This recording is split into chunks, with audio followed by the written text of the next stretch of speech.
Shalom saudara-saudaraku yang terkasih. Aku berdoa semoga engkau baik-baik dan sehat-sehat saja dalam segala sesuatu, sama seperti jiwamu baik-baik saja. Marilah kita nikmati firman Tuhan melalui buku Membina Pola Makan dan Diet. Di setiap gereja, sekolah gereja, dan ladang daerah. Setiap gereja haruslah menjadi sekolah latihan bagi pekerja Kristen. Anggota-anggotanya harus diajar bagaimana caranya memberikan pelajaran Alkitab, bagaimana membentuk dan mengajar kelas sekolah sahabat, bagaimana cara menolong orang miskin dan merawat orang sakit, dan bagaimana bekerja bagi yang belum bertobat. Haruslah ada sekolah kesehatan, sekolah memasak, dan kelas-kelas lain segala bidang pekerjaan Allah. Bukan hanya pengajaran yang diberikan, tetapi betul-betul bekerja di bawah pengawasan instruktur yang berpengalaman. Setiap restoran bersih harus menjadi satu sekolah bagi para pekerja yang berkaitan dengannya. Di kota besar, bidang pekerjaan ini dikelola dalam skala yang lebih besar dibanding dengan di tempat yang lebih kecil.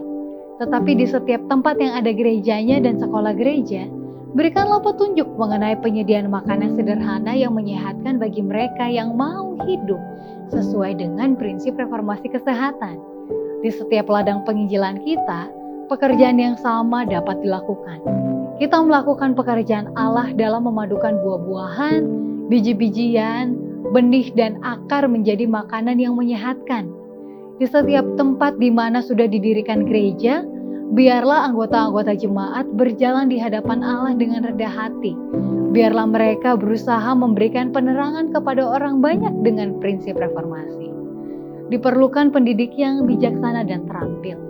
Kita harus mengerahkan tenaga yang lebih besar untuk mendidik orang-orang tentang prinsip reformasi kesehatan.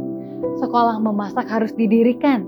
Instruksi tentang seni memasak makanan yang menyehatkan harus diberikan dari rumah ke rumah. Yang tua, yang muda harus belajar bagaimana memasak dengan cara yang lebih sederhana. Di mana saja kebenaran diperkenalkan, orang harus diajar bagaimana caranya menyediakan makanan sederhana namun lezat. Harus ditunjukkan kepada mereka bahwa makanan bergizi dapat disediakan tanpa menggunakan bahan daging.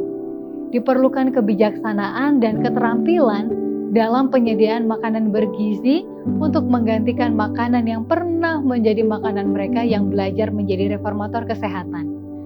Diperlukan pula iman di dalam Allah, tujuan yang bersungguh-sungguh, dan kemauan menolong orang lain. Satu hidangan yang kekurangan unsur gizi membawa celaan kepada pekerjaan reformasi kesehatan. Kita manusia berdosa, karena itu kita harus mengisi tubuh kita dengan makanan bergizi. Demikianlah renungan kita pada hari ini. Salam dari Departemen Kesehatan Uni Indonesia Kawasan Barat. Tuhan Yesus memberkati.